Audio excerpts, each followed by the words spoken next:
दोस्तों जरा सोचें, आप एक बैंक के अंदर हैं और बाहर पुलिस फौज की सैकड़ों गाड़ियां खड़ी हैं। पूरी दुनिया का मीडिया आपको देख रहा है, लेकिन आपको डर नहीं लग रहा, बल्कि आप सुकून से मशीनें चलाकर 240 करोड़ यूरो छाप रहे हैं। ये कोई मामूली डकैती नहीं थी, ये तारीख की सबसे बड़ी और ज़हीन मनी हाइस्ट थी। लेकिन क्या आप जानते हैं कि इस मास्टरमाइंड प्रोफेसर के पीछे एक ऐसी हकीकत छुपी है जो बहुत कम लोग जानते हैं। क्या ये कहानी वाकई स्पेन में पेश आई थी या ये सिर्फ एक ड्रामा है? आज की वीडियो में मैं आपको बेला चलाओ से लेकर प्रोफेसर के आखिरी दाव तक पूरी कहानी ऐसे आसान अल्फाज में सुनाऊंगा कि आपको लगेगा कि आप खुद इस टीम का हिस्सा हैं। तो कुर्सी की पेटी बांध लें, क्योंकि आज हम जानेंगे कि आखिर प्रोफेसर के दिमाग में क्या चल रहा था। सबसे पहले उस बड़े सवाल का जवाब देते हैं, क्या मनी हाइस्ट एक सच्ची कहानी है?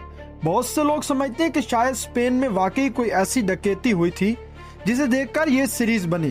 तो दोस्तों, हकीकत ये है कि ये 100% फर्जी कहानी है। ये सीरीज एलेक्स पीना ने लिखी थी, लेकिन रुकिए, ये पूरी तरह ख्याली भी नहीं है। इसके पीछे दो बड़ी हकीकी इंस्पायरेशंस हैं। वो मास्क जो डाकू पहनते हैं वो मशहूर आर्टिस्ट सिल्वाडोरो डाली का चेहरा है, जो अपनी बगावत और अजीबो गरीब ख्यालात के लिए मशहूर थे। वो गाना जो डाकू गाते हैं, ये दूसरी जंग अजीम में इटली के बागियों का गाना था, जो जुल्म के खिलाफ लड़ते थे। यानी झूठी कहानी है, लेकिन इसका जज्बा सच्चा है। ये कहानी चोरों की नहीं है, बल्कि सिस्टम के खिलाफ लड़ने की है। अब चलते हैं उस मास्टर प्लान की तरफ जिसने पूरी दुनिया को हिलाकर रख दिया। कहानी शुरू होती है एक पुरइसरार आदमी से, जिसे सब प्रोफेसर कहते हैं।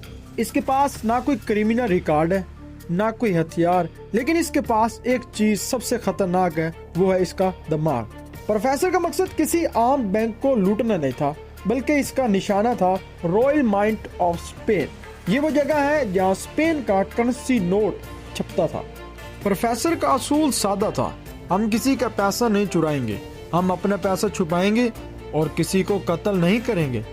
इस काम के लिए इसने दुनिया के कोने कोने से 8 ऐसे लोगों को चुना जिनके पास खोने के लिए कुछ नहीं था, और ताकि इनकी पहचान छुपी रहे इसने इन्हें शहरों के नाम दिए।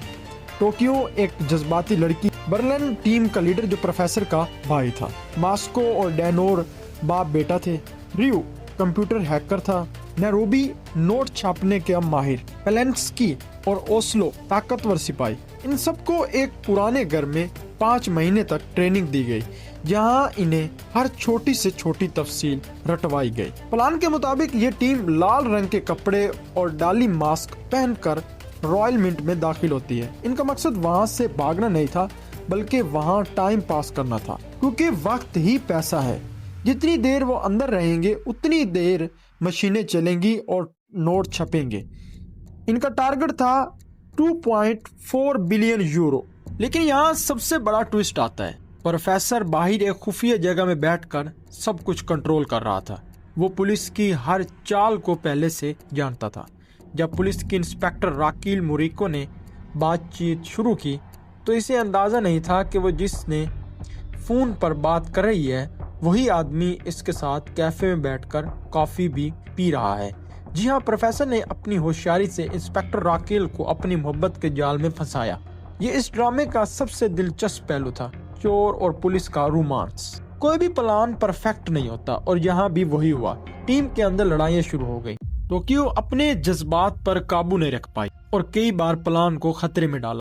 लीडर बर्लिन एक मोहलिक बीमारी का शिकार था और उसे पता था कि वो जिंदा नहीं बचेगा, इसलिए वो बेखौफ होकर फैसले कर रहा था, जिससे टीम डर रही थी। आर्टूरो जो बैंक का डायरेक्टर था, ने बार बार बगावत करने की कोशिश की, जिसने टीम का बहुत वक्त जाया किया। पुलिस को बार बार चकमा दिया गया। कभी प्रोफेसर ने अपनी आवाज बदली, कभी उसने कबाड़ खाने में जाकर सबूत मिटाए। ये एक शतरंज का खेल था, जहाँ प्रोफेसर हर बार पुलिस से 2 कदम आगे था। लेकिन फिर वो वक्त आया जब पुलिस इमारत में दाखिल होने के करीब थी और टीम के पास वक्त खत्म हो रहा था। आखिरकार वो सुरंग खोद दी गई जिसके जरिए उन्हें भगाना था, लेकिन पुलिस बहुत करीब पहुंच चुकी थी।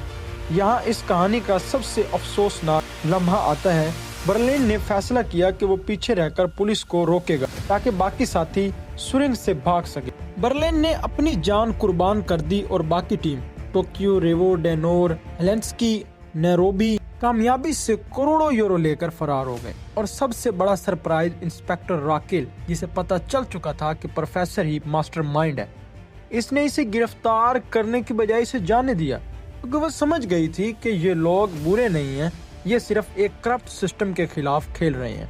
तो दोस्तों, मनी हाइस्ट एक सिर्फ चोरी की कहानी नहीं है, ये कहानी हमें बताती है कि दुनिया में अच्छे और बुरे की लकीर बहुत धुंधली है।